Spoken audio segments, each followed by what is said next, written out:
최고의 학생들은 정신 능력의 성장과 호기심 충만한 삶이라는 목표를 세우고 학점이나 명예보다는 그 목표를 달성하는 데 힘을 쏟았다. 미국 교육학자 켄 베인의 말입니다. 심리학자들에 따르면 모든 학생들은 세 가지 학습 유형 가운데 하나에 속한답니다.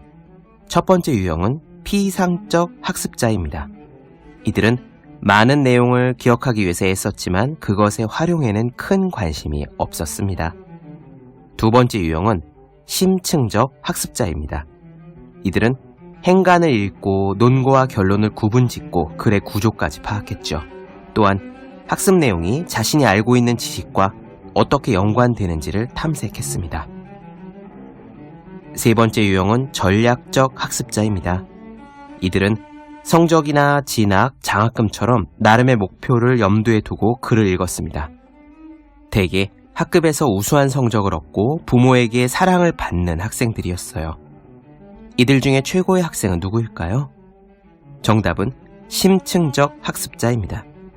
이들은 1등이 아닐 수도 있습니다. 그러나 성적과 진학이라는 연료가 떨어진 이후에도 자발적인 동력으로 공부하는 학생은 심층적 학습자가 유일했답니다. 그들은 계속 공부했고 결국 창의적인 성과를 쏟아냈죠.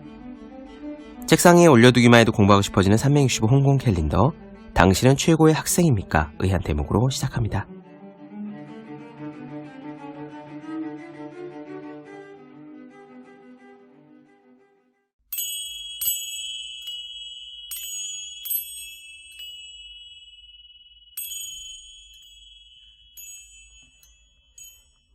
네, 안녕하세요. 본격 공부작업 팟캐스트 서울대는 어떻게 공부하는가 한지우입니다.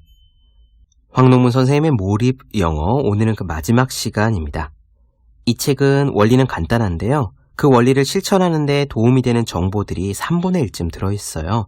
책의 뒤쪽에는 실천편이라고 해서 황농문 선생님이 조언하시는 방법대로 따라해보도록 영어 문장과 음성 파일 QR들도 들어있네요. 몰입 영어가 어떻게 공부하는 것이냐에 대한 이론적인 부분은 오늘 내용까지만 드려도 될 것 같습니다. 관심 있으신 분들은 서점이나 도서관에서 이 책을 직접 살펴보시면 될 것 같아요. 지금까지는 영어 공부가 제일 중요하다고 생각해라. 알파벳을 먼저 외우고 읽기 쓰기를 중심으로 하는 한국식 영어 공부법은 잘못됐다. 그러니까 듣기부터 시작하고 몰입해서 영어 공부를 해라 라고 말씀드렸죠. 오늘 마지막 시간으로 그 구체적인 실천 스텝들을 한번 말씀드려 보겠습니다. 두 가지 파트예요. 첫 번째는 직청직해, 즉 듣자마자 이해하는 연습을 하는 방법을 5가지 단계별로 말씀드리겠습니다. 요지는 간단하거든요. 굉장히 쉬운 것부터 골라서 듣고 정말 이렇게 많이까지 들어야 하나 싶을 정도로 많이 반복해서 들으라는 겁니다. 두 번째는 황농문 선생님이 이름 붙인 바 무한 반복 학습법입니다. 역시 간단해요. 정말 쪼개고 쪼개서 쉬운 문장을 무한 반복 어플을 사용해서 무한히 들어라입니다. 얼마나 무한히 들어야 하느냐? 황농문 선생님은 한 1000번쯤 반복하면 안목기억에 새겨진다라고 이야기하시네요.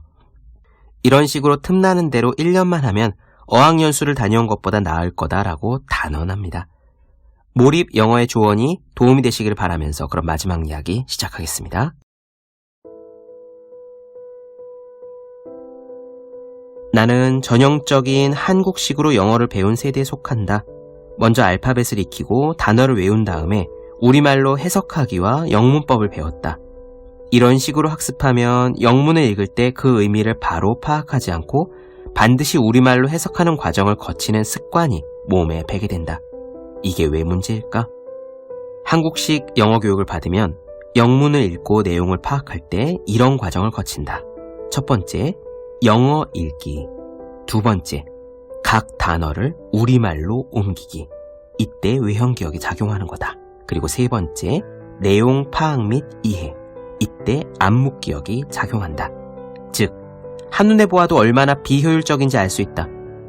우리말 해석 단계를 거치면 영문을 읽고 이해하는 속도가 원어민보다 구조적으로 느릴 수밖에 없고 영문 읽기가 부담스러워진다. 직독직해를 하지 못해 생기는 가장 큰 문제는 직청직해를 못한다는 거다. 명문대 교수인 지인 한 명이 미국에서 열린 국제학회에서 영어로 발표를 했다. 연구 내용은 훌륭했고 발표도 매우 좋았다. 그런데 예상하지 못한 일이 생겼다. 발표가 끝나고 미국인 교수가 아주 간단한 질문을 하나 했는데 그거를 알아듣지 못한 거다. 어려운 발표를 유창하게 잘 끝내고도 정작 간단한 질문 하나를 알아듣지 못한 이유는 직청직해 훈련을 하지 않았기 때문이다. 이제부터라도 올바른 방법으로 공부를 해야 한다.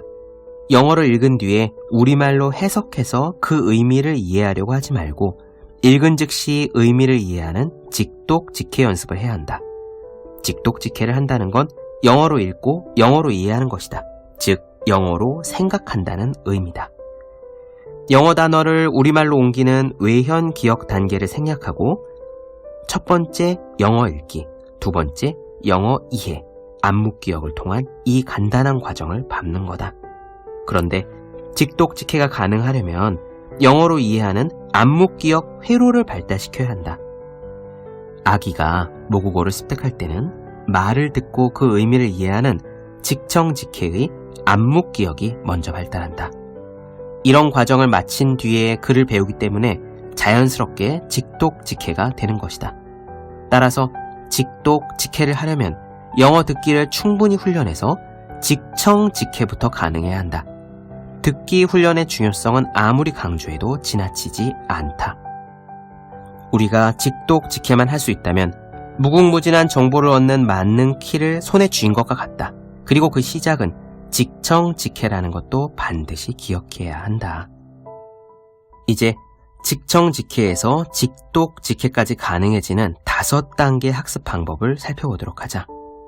첫 번째 단계는 유튜브에서 내 수준에 맞는 이야기를 찾는 거다. 원어민이 읽거나 말하는 동영상을 통해서 영어 듣기를 하는 것은 영어를 익히는 데 매우 큰 도움이 된다. 그렇다면 원어민이 읽어주는 쉽고 재미있는 이야기를 어디서 구할 수 있을까? 유튜브는 이런 이야기가 가득한 보물 창고다. 유아용 베드타임 스토리에서부터 초등학생 및 청소년이 즐길 만한 이야기까지 원어민이 정확한 발음으로 들려주는 다양한 동영상이 있다. 영어 이야기를 들을 때는 우리말 이야기를 들을 때보다 더 집중해야 되기 때문에 대개의 몰입도가 올라가면서 재미를 더 쉽게 느낀다. 만일 영어 듣기가 재미가 없다면 난이도를 조절할 필요가 있다. 너무 어려워서 내용 파악이 되지 않으면 재미를 느끼지 못하기 때문이다. 반대로 너무 쉬워서 재미가 없는 경우도 있다. 따라서 자기 수준에 맞는 영어 이야기를 잘 골라야 하고 이런 이야기를 찾는데 시간을 많이 할애해야 한다. 두 번째 단계, 쉬운 문장으로 어순을 먼저 익혀라.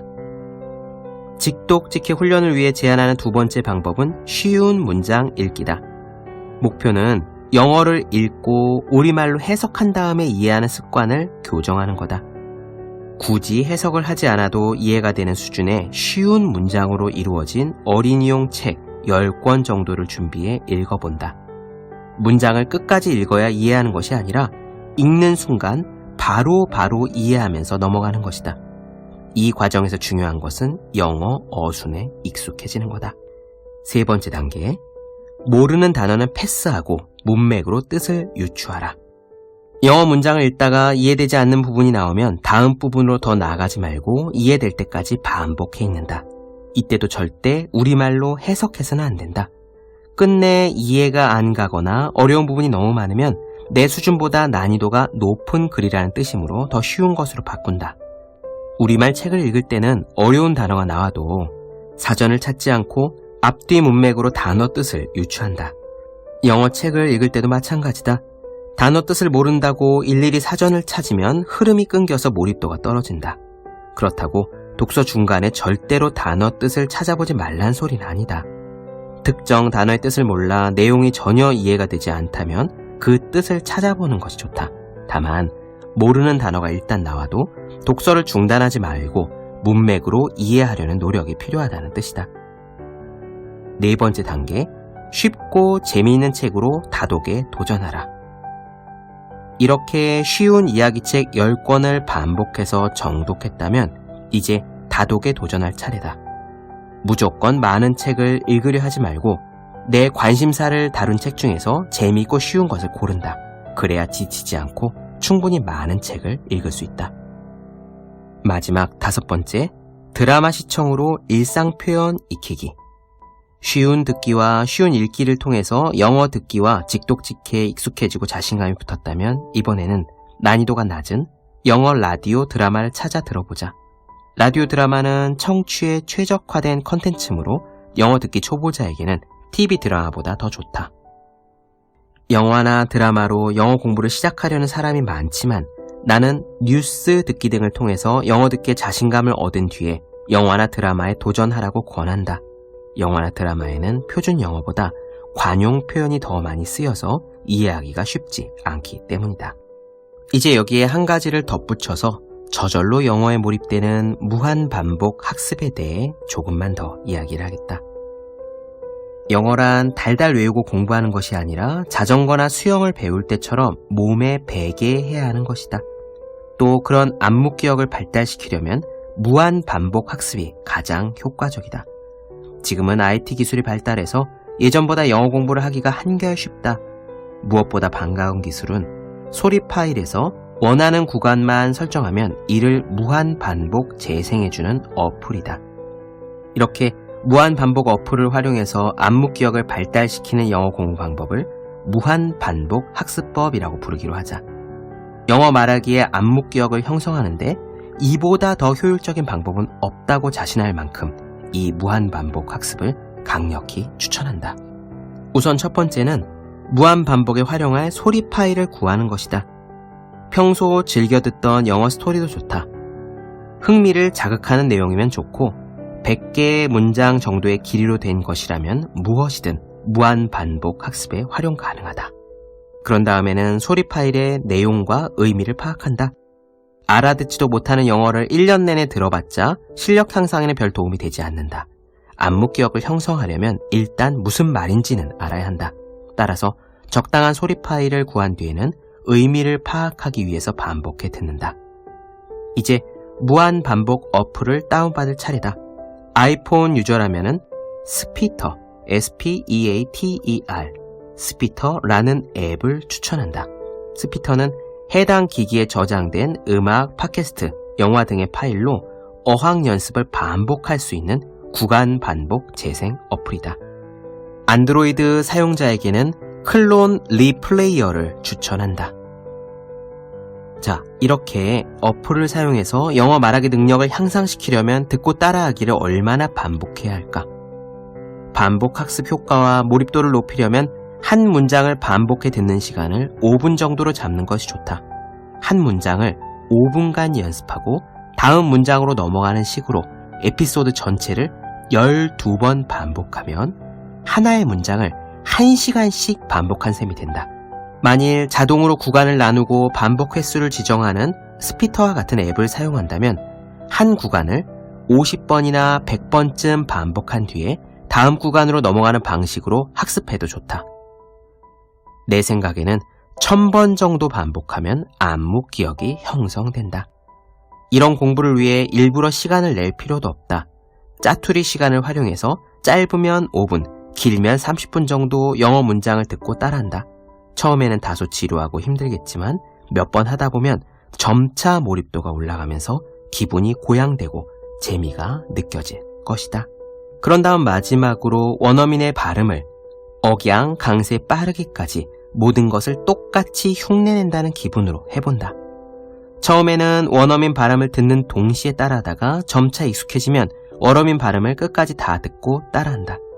우리말에는 강세나 억양이라는 개념이 좀 약해서 원어민 발음을 따라할 때는 강세나 억양을 약화시키는 경향이 있다. 따라서 조금 과하다 싶을 정도로 강세나 억양을 세게 넣어 발음하는 습관을 들이는 것이 좋다.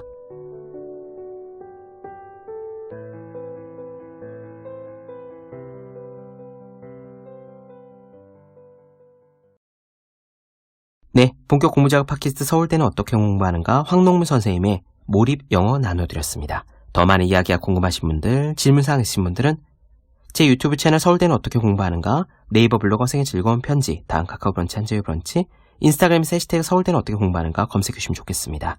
또 학생, 수험생, 취준생, 직장인 등 공부하시는 모든 분들을 위해서 어떻게 공부하는 건지 효율적인지 설명한 혼자 하는 공부의 정석, 아직 읽지 않으셨다면 꼭 한번 읽어보셨으면 좋겠습니다. 분명 도움이 되실 거예요.